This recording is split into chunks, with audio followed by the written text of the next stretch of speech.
दोस्तों उम्मीद करता हूँ आपको पार्ट 2 पसंद आया होगा। अब चलते हैं पार्ट 3 की तरफ, जिसमें कि मैंने जो पार्ट 2 एंड किया था वो एक मुसम्मत बुर्ज से एंड किया था, जिसमें मैं कुछ बताने जा रहा था जो कि स्टोन से रिलेटेड था।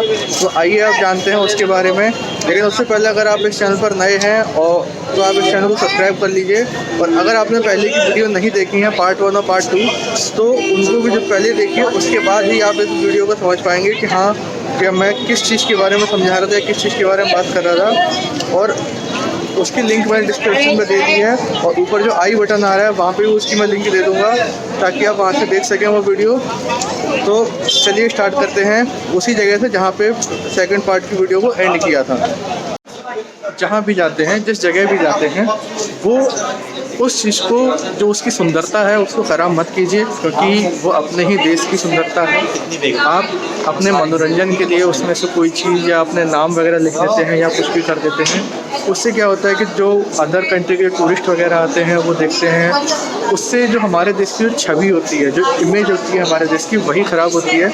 तो ऐसा मत किया करिए, क्योंकि आप खुद ही देख सकते हैं कि अगर हम ताजमहल की बात करें, आपको पता है कि ताजमहल 7 वंडर्स में से आता है, और फिर भी आप इसमें देख लीजिए कि इसमें क्या क्या कर रखा है। जैसे कि इसमें से स्टोन्स निकाल रखे हैं, इसमें से स्टोन्स निकाल रखे हैं, और भी कई सारी चीज़ें कर रखी हैं जो कि सही नहीं है। अगर हम जो मैंने आपको लास्ट वीडियो में एक कमरे के बारे में बताया था जो जहाँ की दीवारें खोखली थी, वहाँ की अगर हम बात करें तो वहाँ पे काफ़ी ऊंचाई पे किसी ने नाम लिख दिया है आशा, जो कि कोई भी टूरिस्ट आता है देखता है कि ये किसका नाम है, क्या है, कैसे है। ये गलत है। कहीं भी जाते हैं, चाहे किसी मॉन्यूमेंट पे जाएं, किसी पार्क में जाते हैं, तो हाँ हम जानते हैं कि आप अपनी जो भी प्रेमिका हैं या जो भी हैं उनसे आप प्रेम करते हैं, बट उस प्रेम का मतलब ये नहीं है कि आप उसको जग जाहिर करें और उससे जो हमारी सांस्कृतिक धरोहर है उसको आप नुकसान पहुंचाएं। वो नहीं करना चाहिए। इस चीज़ का आपको ख़ास तौर से ध्यान रखिएगा, और मेरे सभी दर्शकों से ये अपील है कि इस चीज़ का ध्यान रखें। ये हमारी सांस्कृतिक धरोहर है, इसको ख़राब ना करें। तो दोस्तों ये जो जगह है ये उस टाइम की जेल हुआ करती थी। आप खुद देख सकते हैं जो इसके दरवाजे हैं वो जेल वाले हैं। ये नीचे जाने की रास्ता है ये, और यहाँ से हम ऊपर जाते हैं जो कि अकबर के दरबार की तरफ जाते हैं। और ये रहा वो यहाँ से देखने के लिए कि कैसे क्या था। और यहाँ से अंदर ये पूरा कैदियों के लिए हुआ करता था। यहाँ पे कैदी रहा करते हैं, देख सकते हैं आप। अब यहाँ से हम जा रहे हैं अकबर के दरबार की तरफ। लेकिन सामने एक चीज़ दिखा दूँ मैं आपको, सामने पड़ती है जो जैसे ही सामने चलेंगे तो सामने है मीना मस्जिद, जो कि जिसका दरवाज़ा इसमें बंद कर रखा है। ये मीना मस्जिद की जो रास्ता है, ये मीना मस्जिद के बारे में बता दूं, ये बहुत ही सिंपल मस्जिद है। इसमें कोई डिजाइनिंग वगैरह नहीं की हुई है और बहुत ही सिंपल है ये। और ऐसा अनुमान माना जाता है कि साहब ने अपनी बंदी जीवन में के दौरान इसको यूज में लाया करता था, यानी कि इसको यूज़ किया करता था। अब जो अकबर का दरबार के बारे में अगर हम बात करें तो इससे पहले कि ये जो आपको जगह दिखा दूँ, ये नीचे जाने की जगह है, ये जेल की जगह नहीं है। ये जो सामने आप जो पार्क देख रहे हैं ये वहाँ जाने की जगह है। ये इसमें वहाँ पे जाया करते थे। अब जो मैं अकबर के दरबार के बारे में आपको बात कर रहा था कि दिखाते हैं आपको। ये है अकबर का दरबार लगता था यहाँ पे, जो कि ये जो अकबर दरबार लगता था ये मौसम के अकॉर्डिंग लगा करता था।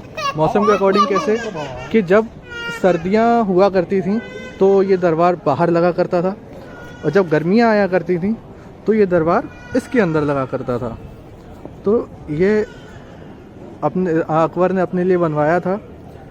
और साथ ही साथ एक और खासियत इसकी बता दूं कि ये जो सामने आप जो पत्थर देख रहे हैं, जो सामने आप जो पत्थर देख रहे हैं काले रंग का पत्थर है, यहाँ पे अकबर बैठा करता था। और जो सामने सफ़ेद रंग का पत्थर देख रहे हैं उसमें उसके वजीर बैठा करते थे।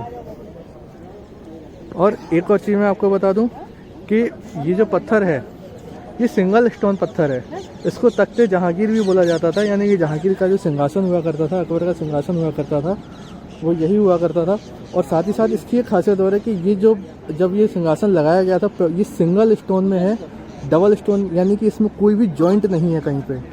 लेकिन बताते हैं कि जब अंग्रेज़ों ने आक्रमण किया था तो वो जो पुल आप देख रहे हैं, रेलवे पुल आप जो देख रहे हैं, वहाँ से उन्होंने तोप चलाई थी। तो जो तोप में जो गोला हुआ करता था वो सबसे पहले आके यहाँ पे टकराया, तो जिस वजह से ये सिंहासन टूट गया। फिर उसके बाद तो सामने आप जो वो होल देख रहे हैं उसमें जाके टकराया, तो जिस वजह से वहाँ पे वो होल हो गया।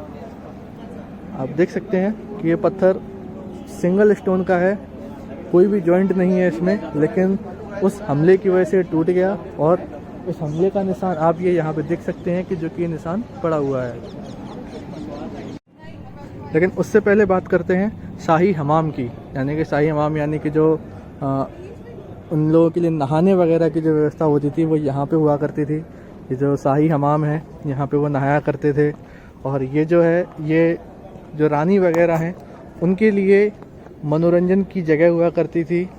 यहाँ पे वो पार्क लगा करता था और उनके लिए कुछ दुकानें भी लगाई जाती थी जो कि यहीं पे लगा करती थी, क्योंकि रानी या किसी को भी बाहर जाने की अनुमति नहीं हुआ करती थी। कोई भी सामान लेने के लिए उनके लिए अलग से अंदर ही मार्केट लगाया जाता था। और जो वाटर सप्लाई, अगर हम हमाम की बात करें तो जो वाटर सप्लाई के लिए है वो यही जगह थी कि यहाँ से वाटर सप्लाई हुआ करती थी। तो दोस्तों एक मैंने आपको दिखाई थी वहाँ पे पहले मीना मस्जिद, और ये है नगीना मस्जिद, जिसमें अगर आपको अंदर जाना है तो आपको अपने सॉक्स वगैरह उतार के जाने पड़ते हैं। और अंदर से पूरा वाइट कलर का पूरे मार्बल है। वहाँ पे नमाज आज भी पढ़ी जाती है, जो भी जाता है वहाँ पे नमाज पढ़ता है। और जो मुसलमान लोग वहाँ पे जाते हैं, लेकिन अंदर जाने का प्रोसेस वही है कि आपको जूते उतार के जाना पड़ेगा। जैसे कि भाई अभी जूते पहन रहे हैं, अंदर से घूम कर आए हैं, तो यही है। हाँ, अब ये जो आप जो जगह देख रहे हैं, ये जो गेट देख रहे हैं, ये उस समय सैनिकों के लिए जगह थी, क्योंकि ये उनकी तरीके से ऑफिस हुआ करती थी उनकी, तो जिसमें वो अपने काम किया करते थे। तो ये वो जगह है। और इसी के जस्ट अगर हम अंदर की तरफ जाते हैं तो वहाँ पे है अकबर का दरबार, जो कि आपने जोधा अकबर जो मूवी है उसमें भी आपने देखा होगा कि वो कैसे क्या लगता था। तुम आगे जाओ। ये जोधा अकबर की मूवी थी, उसका ही ये महल है, सेम टू सेम वैसा ही उसमें बनाया गया था। देखिए सेम वही है, कोई डिफरेंस नहीं है। और साथ ही साथ जो वो जगह आप देख रहे हैं वहाँ पर अकबर के लिए जगह थी। और जो पीछे आप जो ये दो रेलिंग देख रहे हैं ये और वो, वहाँ पे रानियाँ बैठा करती थी, और वहाँ बीच में ऊपर अकबर बैठा करते थे और नीचे उनका मंत्री बैठा करता था, यानी कि वजीर। तो ये है वो जगह। और यहाँ से एक और चीज़ कि अकबर जब वहाँ ऊपर बैठा करता था तो वो ये जो पिलर की जो डायरेक्शन है ये इस तरीके से बनाए गए हैं कि अकबर वहाँ से उसको अपना गेट बिल्कुल साफ दिखा करता था। और जो गेट से जो भी अंदर आता था, देख सकते हैं वो जो गेट है, उस गेट से जो भी अंदर आया करता था उसको अकबर साफ दिखता था। और वो वहीं से ही जो उनकी जो प्रथा थी कि अकबर को सलाम करने की, तो वहीं से वो सलाम करते हुए आते थे और अकबर भी उनको देख सकता था। तो ये है वो महल। और साथ ही साथ इनकी एक और चीज़ है कि ये सभी एक ही डिज़ाइन में बने हुए हैं। ये जितनी भी जो डिज़ाइन आपको दिख रही हैं सभी पिलर्स एक ही डिज़ाइन में बने हुए हैं, कोई भी इनमें डिफरेंस नहीं है। आप देख सकते हैं कोई भी डिफरेंस आपको नज़र नहीं आ रहा होगा। और ये सारे पिलर्स एक सीध में हैं, कोई ऐसा नहीं है कि कोई दूर हो या कोई किधर हो, सभी एक सीध में हैं। और ये उस टाइम की इंजीनियरिंग का ही कमाल है कि उन्होंने बिना किसी आधुनिक उपकरण के इतना बड़ा महल बना के तैयार कर दिया था। अब मैं आपको जो अकबर का सिंहासन है वो आपको सामने से दिखाता हूँ। तो दोस्तों जैसे कि आपने जोधा अकबर मूवी में सेम यही सिंहासन देखा, वहाँ पे सामने अकबर बैठा करता था। जो पीछे जो गेट दिख रहा है वहाँ से अकबर आया करते थे, फिर वो वहाँ पे बैठा करते थे और दोनों तरफ उनकी रानियाँ बैठा करती थी। तो और यहाँ पे उनके मंत्री, वजीर और सेनापति वगैरह खड़े हुआ करते थे। तो ये है वो जगह, और यहीं से वो अपने फरमान वगैरह सुनाया करते थे या कोई आदेश दिया करते थे या सभा लगा करती थी यहाँ पे। तो ये है वो जगह, देख सकते हैं आप। दोस्तों ये जो आपको जो अंदर का जो हिस्सा दिख रहा है ये आर्मी द्वारा ऑक्यूपाइड कर लिया गया है, यानी कि ये आर्मी के अंडर में आता है। इसके अंदर कोई भी आम आदमी नहीं जा सकता है और 75% का एरिया आर्मी के अंडर आता है। आप जब आगरा फोर्ट स्टेशन आते हैं तो वहाँ से जो आपको लाल किला दिखता है वहाँ पे सिर्फ आर्मी ही जा सकती है, क्योंकि ये जो एरिया है वहाँ से स्टेशन थोड़ा सा दूर पड़ता है और जो स्टेशन के सामने जो किला दिखता है वहाँ पे कोई भी आम नागरिक आपको नहीं दिखेगा, केवल आर्मी के अलावा। तो ये है वो दरबार अकबर का, आप देख सकते हैं कितना बड़ा दरबार है। और साथ ही साथ एक और चीज़ आपको दिखाना चाहूँगा, ये जो तोप आप देख रहे हैं, ये जो तोप है ये अष्ट धातु की तोप है, ये देख सकते हैं आप। और इसमें जो कि है जंग नहीं लगती है, इसमें अभी तक जो जंग नहीं लगी है। और ये ब्रिटिश तोप के नाम से जानी जाती है, क्योंकि इसको अंग्रेज़ों ने यहाँ पर रखा हुआ था और इसमें अभी भी कोई जंग नहीं लगी, आप खुद देख सकते हैं। वैसी ही साफ़ और नॉर्मल तोप है ये। बट वही जैसे कि मैंने आपको बताया था कि जो कि भारतीय पर्यटक जो होते हैं उन्होंने क्या किया है कि इसके अंदर उन्होंने गोले के तौर पर इसमें बोतल डाल दी है, जो कि वहाँ पे अंदर जाके फंस गई है। वो ये सही नहीं है, मैं पहले ही बता चुका हूँ। आप अपनी ही संस्कृति का विनाश कर रहे हैं। और ये है पार्क जो कि यहाँ से दिखता है और यहाँ पे अंदर जाने को मना किया गया है, जो कि हम अंदर नहीं जाएंगे। देखिए ये है अकबर का महल। अकबर का महल नहीं बोलेंगे इसको, अकबर का दरबार बोलते हैं, माफ़ी चाहूँगा। यह है अकबर का दरबार, जहाँ पे वो अपना दरबार लगाते थे, सभा लगाते थे और अपनी आदेश वगैरह जारी किया करते थे यहाँ से। और इस जगह को जो बोला जाता था वो बोला जाता था दीवाने आम। इस जगह को दीवाने आम के नाम से जाना जाता है। जो अकबर का दरबार होता है उसको दीवाने आम के नाम से जाना जाता है, क्योंकि यहीं पे वो अपने फैसले वगैरह सुनाया करते थे। अब आपको एक ये दिखाता हूँ कि ये है क्या, ये जॉन रसेल कॉल्विन की कब्र है। ये जब अंग्रेज़ आए थे तो उन्होंने यहाँ पे अपना कब्जा कर लिया था, तो उनकी ही ये कब्र है यहाँ पे, क्योंकि उन्होंने यहाँ पे कब्जा किया हुआ था। तो उनको अपनी एक वो छाप छोड़ने के लिए यहाँ पे ये बनवा दी है। जैसे कि मुसलमानों ने, मैं ये नहीं कहना चाहूँगा लेकिन फिर भी बोलना पड़ रहा है, क्योंकि जो है आपने जहाँ कहीं भी हिंदू मंदिर देखे होंगे वहाँ पे आपने मुस्लिम मस्जिद आपने ज़रूर देखी होगी, क्योंकि उस टाइम पे अगर बताई जाती थी कि जो गजनबी थे वो उन्होंने ऐसा किया था, उन्होंने कई सारे हिंदू मंदिरों को तोड़ा था, क्योंकि हिस्ट्री में यही बताते हैं, यही पढ़ाया जाता है। बाकी ये एक विवाद का विषय है जिसमें हम नहीं पढ़ना चाहेंगे। और जो भी है ये आप देख सकते हैं। अब मैं आपको एक और चीज़ दिखाऊंगा जो कि काफ़ी लोग नहीं जानते हैं कि ये है क्या चीज़। तो मैं जो चीज़ दिखाने की मैं आपको बात कर रहा था वो है ये कि ये है क्या चीज़। ये आप देख सकते हैं, ये एक स्लेट नुमा बना हुआ है। क्या आपको ये पढ़ने में आ रहा है? नहीं आ रहा ना। ये एक्चुअली क्या है कि जो आँखों से जो ब्लाइंड होते हैं उनके लिए एक लिपि बनाई गई है, जो कि यही होती है। ये एक्चुअली इसको बोला जाता है ब्रेल लिपि, यानी कि वो इस पर क्या करते हैं, हाथ रखते हैं और जो अक्षर हैं वो उभरे हुए हैं, इसमें ऊपर को निकले हुए हैं, ताकि उस पर ये एक एक करके करते जाते हैं और उनको पढ़ने में आता जाता है कि ये है क्या चीज़। तो इससे उनको पढ़ने में आसानी होती है और जो आँखों से ब्लाइंड होते हैं उनके पढ़ने का यही तरीका है। और जो अभी आपको जो स्टार्टिंग की वीडियो में आपको दिखाया था खास महल के बारे में, या जहाँ पे अंगूरी बाग वगैरह था, वो यही है। हम वहाँ से उस तरफ गए हुए थे, वहाँ पे शीश महल बताया था, वो अंगूरी बाग है। यहाँ पे बैठ के शाहजहाँ वाइन का सेवन किया करते थे। और वहाँ से हम अंदर गए हैं और फिर यहाँ से हम आए हैं घूमकर। यानी कि पूरा महल जो है ऐसे ही घूमा हुआ है, घूमा हुआ मतलब पूरा खुला हुआ था। बस उस समय पर सैनिक हुआ करते थे तो बस वही रोक टोक लगाते थे कि नहीं यहाँ से मत जाइए, ये रास्ता है वो रास्ता है। तो वही चीज़ है, ये आप देख सकते हैं कितना बढ़िया है। और ये देखिए दीवाने आम कितना बढ़िया दिख रहा है यहाँ से। आप देखिए डिज़ाइन कितनी एकदम सटीक है इसकी।